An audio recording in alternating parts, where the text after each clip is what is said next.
आज हम जानेंगे देश के दलित और आदिवासी समाज के बारे में कि भारत के आजादी के बाद भी हमारे देश में दलित और आदिवासियों का विकास क्यों नहीं हो पाया। इसके पीछे क्या कारण है। देश को आजाद हुए और संविधान लागू हुए करीब 73 वर्ष हो गए, फिर भी दलित और आदिवासी समाज पिछड़ा है। आखिर क्यों? जबकि बाबा भीमराव अंबेडकर ने हक के लिए आरक्षण दिए और तमाम प्रकार के सामाजिक सुधार की व्यवस्था दी, फिर भी जिस अनुपात में दलित और आदिवासी का विकास होना चाहिए उस अनुरूप नहीं हुआ है। 2011 की जनगणना के अनुसार भारत में दलित पुरुषों की साक्षरता दर 75.2% और दलित महिलाओं की साक्षरता दर 56.5% थी, जो राष्ट्रीय औसत से कम है।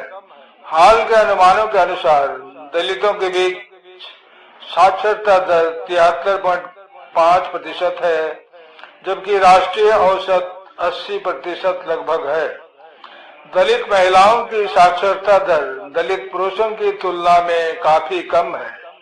भारत में दलितों की गरीबी, जाति आधारित भेदभाव और औरतों में शिक्षा की कमी के कारण साक्षरता दर कम है।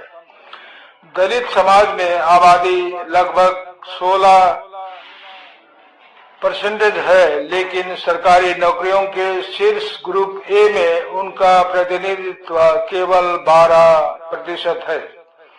यह उनकी जनसंख्या के अनुपात से कम है और ज्यादा दलित ग्रुप सी और ग्रुप डी की नौकरियों में है। शेष पदों में प्रतिनिधित्व का यह अंतर कई महत्वपूर्ण क्षेत्रों में भी दिखाई देता है, जैसे कि कॉरपोरेट प्रबंधन और मीडिया में नेतृत्व, जहां दलितों की संख्या बहुत कम है। सरकारी नौकरियों में ग्रुप ए में 12%, ग्रुप बी में 15% तथा ग्रुप सी में 17% है।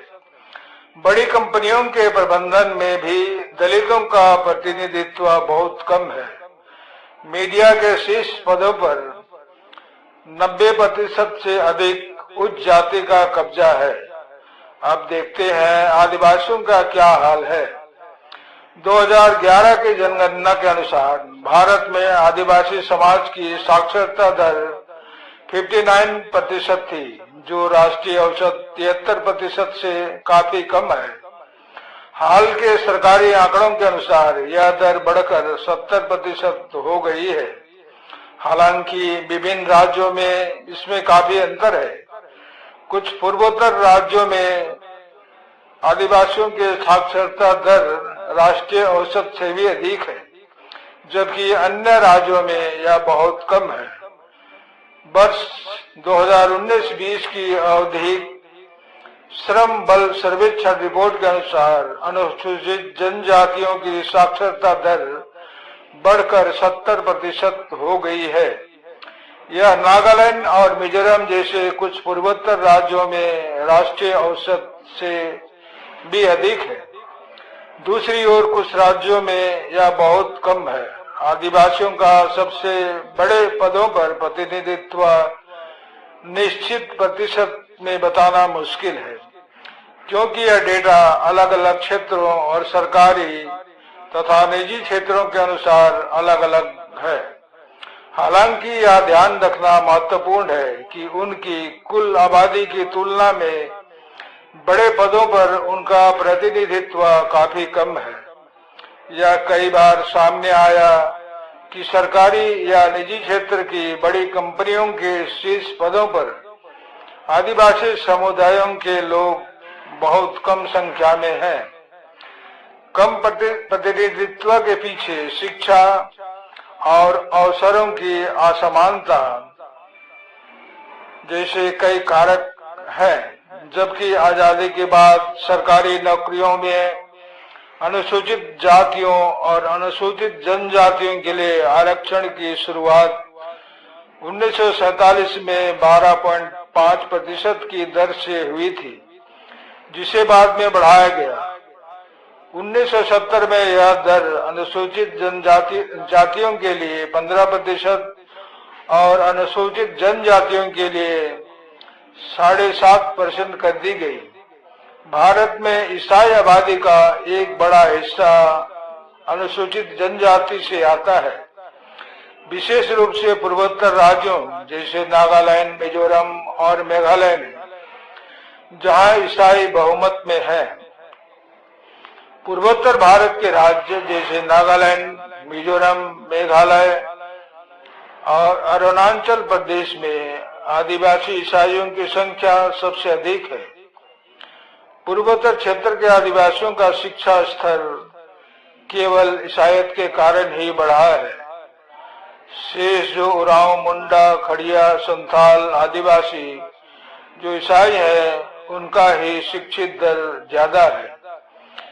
गैर क्रिश्चियन इन आदिवासियों का शिक्षा दर बहुत ही कम है। ये अपनी जंगल झाड़ बचाव में ही रह गए और आज भी दूसरों के बहकावे में ही जी रहे हैं। आज देश के सर्वोच्च सरकारी सेवा में भी उरांव, मुंडा, संथाल आदिवासी ना के बराबर हैं। जहां दलित व्यक्ति 10% बड़े पदों में है, वहीं मुश्किल से 0.5% आदिवासी बड़े पदों पर हैं। इन सब का मूल कारण शिक्षा ही है। बाबा साहब को दलित ज्यादा मानते हैं और उनके सिखाए रास्ते शिक्षित बनो और संघर्ष करो पर चलते हैं। इसलिए दलित ज्यादा शिक्षित हुए और ज्यादातर अच्छे पदों पर हैं। और आदिवासी समाज में प्रकृति पूजा तथा नशापान और पढ़ाई का कोई मार्गदर्शन न होने के कारण शिक्षित नहीं हो पाए हैं और बड़े पदों पर भी नाम मात्र के हैं। झारखंड जब अलग राज्य बना तब शिक्षा के स्तर को बढ़ाने का मौका था, पर राजनीतिक षड्यंत्र के कारण यहाँ के आदिवासी सरना धर्म के आड़ में आपस में लड़ रहे हैं। यह सोचनीय है कि जहाँ दूसरे एकजुट हो रहे हैं, वहाँ इन आदिवासियों को आपस में लड़ाया जा रहा है। समाप्त। धन्यवाद।